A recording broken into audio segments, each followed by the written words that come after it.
2024 Subaru WRX TR, 2024 Tesla Model 3 Performance in Ultra Red. The Subaru is in Ignition Red. The Subaru, the TR, is the driver's version of the WRX currently. There is a GT trim that goes above it, but this is dedicated to the drivers. Subaru listened to the enthusiasts that love the Subaru brand and miss the STI and made a bunch of changes to this car. Well, I shouldn't say a bunch. There's a few changes to this car that make it more driver focused. Now, this is my Tesla Model 3 Performance, and I understand that there is a cost difference between the two of them. This starting at $54,990 and this at $42,000. Now, the Subaru is a manual transmission. This is obviously an electric vehicle, but they're both performance-oriented, enthusiast-focused vehicles, and that's what I'm going to be doing comparisons on over the next several years with my Model 3 Performance. They are both all-wheel drive. They have high-performance brakes. The Subaru actually has a 6-piston Brembo brake caliper up front, along with Brembo brakes are in the rear. They have Potenza S007 tires, so a very sticky, aggressive summer tire. The Tesla has an ultra-high performance summer tire made in tandem with Pirelli. So this is made specifically for the Model 3 Performance. They worked together to make sure this wheel had low rolling resistance to give it extra efficiency because it's an electric vehicle, and a ton of performance, and kept it quiet so it doesn't have the harsh ride. This also has an adaptive suspension, so you can take it to a sports setting or a comfort setting. This does not have adaptive dampers, but the Subaru WRX GT line does have adaptive dampers. The problem with that one is it only comes in a CVT transmission, but I would rather drive an electric 10-ways bike instead of driving in a CVT transmission. So today's video sponsor is 10ways, who makes e-bikes. Let's check that out. So your 10ways bike will come in a box like this, and it's very easy to assemble. All 10ways e-bikes even come with a toolkit, giving you everything from the reflectors needed, the wrenches, and hex keys to tighten everything down and make sure the bike is properly assembled. It's very easy to follow. The CGO 600 Pro weighs only 37 pounds and has 53 miles of assisted range.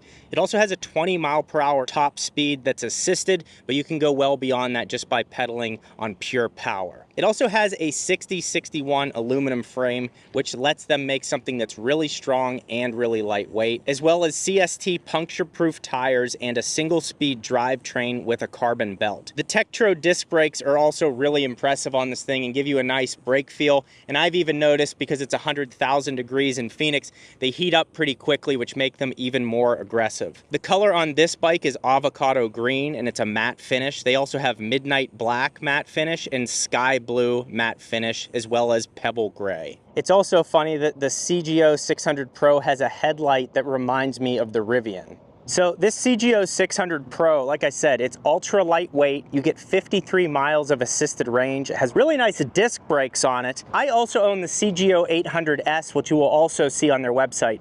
The main difference between the two is the CGO 800S has big hydraulic shocks up front, so that thing rides a lot more comfortably than this. This rides very sporty and firm, so on pathways like this, it's great to ride on. So that's the big difference between the two. I really enjoy having both of them. Short trips, if you want to go out to eat to somewhere near your house, or even people use these to commute to work, they are excellent for that. Plus the added security of the battery being locked in with the keys, and you can have a passcode to actually ride the bike. So these things can be ultra secure, lightweight, easy to charge in your garage, and very easy to assemble. So I will have a discount code linked in the description below. This is the third time I've worked with 10ways. I really enjoy their products. 10ways, thank you for sponsoring the video. Now, the wheels on the Model 3 are 20 inches. The wheels on the WRX are 19 inches. The big difference between them is these are fully forged wheels. These 20-inch wheels only weigh, there's a minivan coming 100 miles an hour around that turn. Now that's what I should, you hear her hitting the rumble strips? Dang, got a G-Wagon now coming? This is crazy. Back to the review. These are forged 20-inch wheels. They only weigh 21 pounds. These 19-inch wheels are cast wheels. They are not forged. And really, that just comes with the feel that you will have in your hands. But this is a gorgeous, this wheel, God, I can't stop looking at it. The red brakes. This is like a satin titanium finish wrapped in these sticky Potenza tires. I just love it. Now, the Model 3 Performance wheels, Like, here's the thing. These are plastic covers, and the reason these are on here is for efficiency. If you remove these, it's about a 5% difference in efficiency of the vehicle. That's why they're on there. The problem is they're very hard to remove. Well, the old Model 3 Performance didn't have these, so that's why the car gets more range, and actually in the real world is because of these wheel covers that they've developed. So I think it's a good looking wheel. That is a much better looking wheel. I absolutely love it. The other difference is the Model 3 is a staggered setup. So these are a 235 width in the front and a 275 width in the rear. Now that's great for performance, but over time you can't rotate the tires. You're just going to get less life out of them because you can't rotate them like you can on the square setup in the WRX. Now both of these vehicles have sport seats. So the WRX has these beautiful Recaro seats. Sit in them. And they're nice. They have the suede along the dash here, and then you also have the suede on the seats, which keeps you in nicely. I think they're well done. I don't think they're over bolstered. I love the red stitching to go with the ignition red on the exterior. Also, for some reason, this press car has the all-season mats. You can take a look at those. And then they've just gone ahead and stacked them on top of the summer mats. And there you can actually see the frame of the vehicle. So it's bare bones, as they say, and this is a 3,400 pound car. That is a 4,000 pound car. So there's a 600 pound weight difference between the two of them. Again, manual transmission. So I'm going to be driving both of these to give you an idea of what the feel is. And I understand there's like a $10,000+ difference cost between the two. So I am acknowledging that, but they are performance vehicles and some people will cross shop these. So that's why I make the videos. Now on to the Model 3 Performance. On the interior, Tesla has finally made changes. So not only has Tesla made changes to the front of the vehicle, so we have this front splitter here, and then we have this intake here just to get more airflow around the car. I also personally think that this air tank, not only does it throw air around the vehicle, it also, as you're turning, will turn air into the brake calipers for brake cooling, and that's that. So now Tesla has these cooled vegan leather, because you know we're saving the planet, cooled and heated vegan leather sport seats developed by Tesla. A lot of companies will have their seats outsourced by companies like Recaro or Sparco. Tesla develops these in-house and they are excellent. I mean, the comfort in them is great. They're cooled, they're sporty, they're everything you'd want them to be. And going into buying this car, I was worried they were going to be too firm or not great for everyday comfort. I don't think that anymore. I think they are excellent. Now this Model 3 Performance also has several drive modes. So you can go into dynamics, and then you can go to insane, standard, or chill. In insane mode, your 0 to 60 time is 2.9 seconds. And then for ride and handling, you can go to standard or sport mode, and you can also adjust the steering weight and as well as put it into track mode.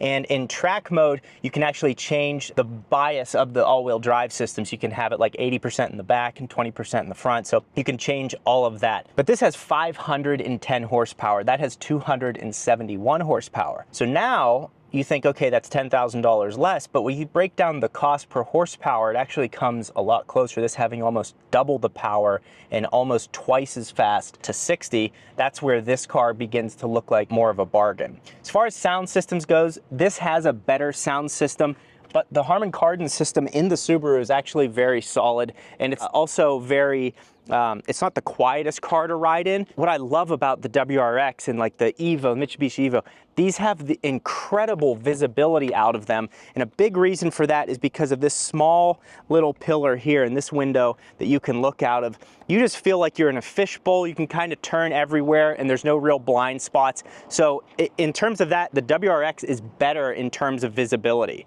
So that's been a great feature on the vehicle.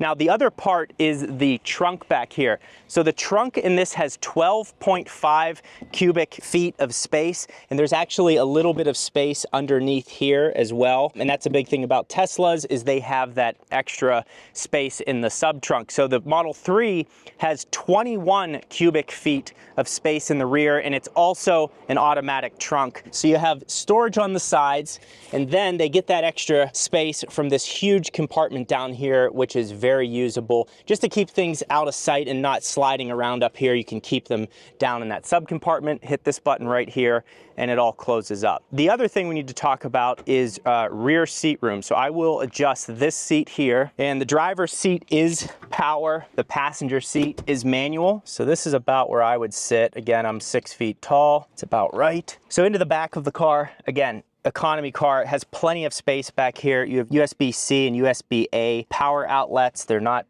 heated seats in the rear, and you also have this fake carbon fiber look as well. The TR also does not have an option for a sunroof, and the reason for that is to cut weight. Manual transmission, upgraded brakes, different wheels, and they've also changed the damping rates on this to give it a more sporty ride. I actually don't think it's too firm at all. I think the sportiness is perfect in this vehicle. Anyone buying one of these is going to want that performance feel, and it does it without going too far. So overall, the Model 3 has a lot more storage because there's also frunk space, there's sub compartment in the rear, but that's really not what you're looking at these cars for. You're looking at them for the performance. So let's take these for a drive, starting with the Tesla Model 3 Performance. All right, so I currently have the car in insane mode, so its most aggressive mode for the street. Let's give it a rip here. So despite this being 4,000 pounds, which is heavy, I mean, I think a BMW M3 is right in that range. But again, the M3 has the same amount of power as this. It feels incredibly planted and athletic, and these seats help a lot on canyon roads like this to keep you locked in place where you need to be. So you can just kind of cut and carve through these roads with immediate power in a way that I've never really felt in a vehicle. You know, I've driven the Model S Plaid, but this just, I mean, it's a really truly point and shoot, and I like the size of this car a lot better just because it's more tossable and easier to balance. Corners flat through all of these turns, and the other thing is it's silent. Now, that's a problem to some people because you want to have that feedback and feel of the manual transmission, the exhaust, the pops and crackles. I get that. I love that. I used to own a BMW M2, and that was a favorite car I've ever owned. It sounded incredible, had perfect amount of power, just made you feel good when driving it. And you never had to use your turn signal because it was a BMW. But this just carved, it actually has too much power for a road like this, but that's okay because you don't need to be flooring it and pushing the car to the limit. You just need to be enjoying the drive. And now that they've finally fixed the suspension on these to not be just stiff and it's comfortable. I'm not even in the stiff setting. I don't think the stiff setting is ever necessary for the street because the comfort setting is perfect. It's still sporty. It's different than like the Model 3 long range or the standard. Look at this hairpin turn right here. It just digs in. And then you go an ungodly amount of speed out of a turn. Now, the other thing I feel is the way the weight shifts back and forth on this too is pretty remarkable. Now, the other thing I've noticed is the brake dust on this. I have a Model Y long range. I've never, even on my Rivian, I've never seen any brake dust. I find myself using the brakes a lot more on this, probably because it goes faster. And these have track-ready brake pads from the factory, which is also new. So they're really paying attention to how the drivers of the Model 3 Performance are using their cars. That's probably the most likely Tesla buyer, the Model 3 Performance buyer, is the most likely to go to the track, and they're paying attention to that. Just the forged wheels alone are a signal of that. But it just cuts and carves through these roads. You know, I find myself wrestling with the idea of, you know, do I miss the exhaust? Do I not? There's no maintenance with this. It's faster. But then there's the feel of the exhaust. And that's the problem a little bit with the fringe people in the Tesla community, is in really the EV space, is they get too locked in on, oh, you need that yucky gas and things like that. And that turns people, you know, us versus them. And it just doesn't need to be that. You can enjoy both of these. Do we have a nudist about to jump off the bridge? No, not a nudist. Okay. My God, another WRX there. You just don't have to be that. Here's the thing, is if you got a Tesla and that was the first car you ever cared about, and all of a sudden you're like, wow, I like how fast it is. I like putting different wheels and accessories on it, and I like washing it, and I just care for my car. All of a sudden I care. That's how people, enthusiasts, are driving Civic SIs, Ferraris, WRXs, Evos. It's all the same. We're all the same. So it doesn't have to be us versus them. You just have to like what you drive, and the Model 3 Performance is, not only is it a bargain, well, it's a bargain if you buy it cash, because after I looked at the financing sheet, we saw that it's $70,000 after you finance it and pay taxes. Now, I will pay it off early. Dave Ramsey told me to do so, but yeah, this is just, you know, we're in the drive mode insane, and that's exactly what this is. Now, I don't think you're going to get bored of this being a one-trick pony. Over time, with my Model Y that I've owned for 4 years, I found myself just enjoying it more and more. It's continually getting software updates. There's been no maintenance with it, and just the practicality and speed that it has and the way that it drives, to me, is unlike anything else. And I didn't buy it because it's electric. I bought it because it was a great vehicle that happened to be electric. This is the same way. The Model 3 and Y are amazing to me. The S and X are cool, but they need to be built a little bit better, especially the S. It's just, you know, I don't know why they can't figure that out, but the 3 and Y, the build quality issues, that's years in the past, that's gone. It's not an issue anymore. And now what they've done with the Performance model is incredible. So now that we've done a little bit of a drive here on a canyon road with the Model 3 Performance, let's jump into the WRX manual transmission quad tip exhaust. Let's see how that is. All right, so now we're gonna get in the WRX, drive manual, rev it up a little bit, little boxer action. Let's take off.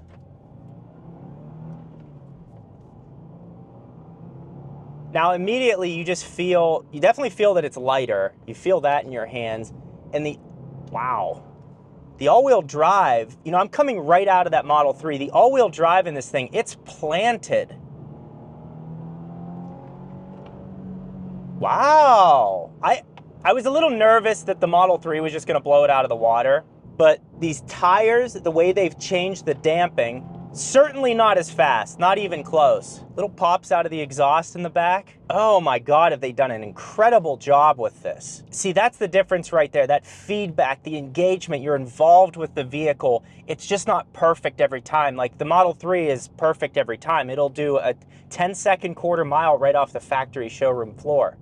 And this, you have to shift perfectly and drive perfectly to get everything out of it. And right now I'm thinking, okay, third or second, third. Do I need to downshift here? I'm gonna leave it in third. And you can just push the car and really enjoy it and be more involved. And that's like a thing when I drove the Mazda Miata. You know, I was like, okay, whatever, people like these. Then you drive it and you're like, oh, yeah, this is one of the most fun cars on earth to drive, and it's one of the least powerful sports cars. I mean, this thing is eating up really sharp turns. Brakes are handling this no problem. Huge 6-piston brakes. Yeah, the TR is no joke. It's a blast to drive, and that's the thing, despite the massive numbers and the value of the Model 3 Performance, this is an excellent package. Subaru still has it. Now, I wish they had the STI still, but the STI is stiff. I mean, it is a raw experience. Let's turn this thing around. Also, this has a real e-brake, so I just had the urge in my head to rip it and do a U-turn here. But this is a press vehicle, and Subaru, I won't do that. Subaru, thank you for, by the way, Subaru, thank you for giving me access to your fleet. I'm a longtime fan. All right, back up the hill we go.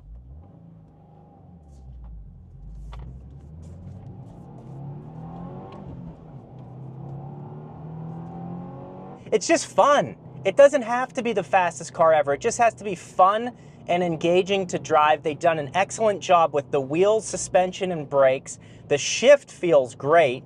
It's only 3,400 pounds. And then you start to look, to those of you who are like, oh, it's too expensive. Okay, look what the Type R costs. Look what the GR Corolla costs. That's the closest to this. Look what the Integra Type S costs, can't think straight. They're $50,000 cars. This is $41,900, $42,000. And it has a ton of space. I think it's 26 miles per gallon on the highway. Exhaust sounds good. Oh man, this is a blast to drive. So man, what kind of decision am I gonna make here? Do I go against Tesla Nation and the cult, or do I join the Vape Nation and the Subarus? I mean, my goodness. And people were like, oh, you know, lesbians like Subarus. Okay, sounds like they like the right vehicle. This thing's amazing. It's very engaging to drive. The infotainment system is whatever. It does have wireless Apple CarPlay, So if you want that, it has it, and that kind of takes away. It's not bad, it's just clunky. Subaru's not known for building great technology, but this is really impressive. On a short canyon run, because I had been driving it through the city all week, and it's been fun, but this is where it really excels. You know, she's a runner, she's a track star. This is such a blast to drive. So if you're interested in a Subaru WRX TR, I think they're on inventory on lots. They're not gonna price gouge you like with the Type R. You could probably get a good deal on one. You have a huge aftermarket for it, but really it doesn't need much. The TR is an incredible vehicle. So what do I like more? Honest to God, I don't even know. I don't know why I would come to a conclusion on this. They're totally different and both really fun to drive. The WRX is more engaging because you're interacting with the gearbox. You can't change the drive modes or steering weight or anything like that, or suspension like you can on the Model 3. So you can't do any of that. But overall, it's just a really raw, refreshing experience that's hard to get these days, especially with a technologically advanced car like the Model 3 Performance. The steering wheel is great. The shifter is exactly where it needs to be. It has a manual, real-life e-brake that you can touch. You don't have to go beep, meow, that stupid sound. This has surprised me, and I'm happy that I drove them right back to back. You can definitely feel the weight in the Model 3 Performance. It weighs more, but it's remarkably fast and comfortable. It's more comfortable than this. So it just kind of depends what you not want. You know, if you're going to be going on your work commute every day in a vehicle, you're probably going to want to be in the Model 3 Performance. I just wouldn't want to be driving a manual every day. They offer these in the CVT, but the manual is so good. That's what I would get. If you work from home, you want something that's really fast and fun, and you want to save $14,000 over that, and it's still fairly efficient, this is excellent. So if you're going to get a WRX, I say go with the TR. It's the driver-focused one. It's the cool one. That's what the cool kids are driving, I think. I don't know. I'll have to ask one. But yeah, this was an amazing experience. Thank you to 10 Ways for sponsoring the video. Again, their link will be in the description if you want to buy one of their e-bikes. Now, if you want to see Subaru's electric vehicle, you can click this video right here where I review the Subaru Solterra, which is a fully electric Subaru. Signing off.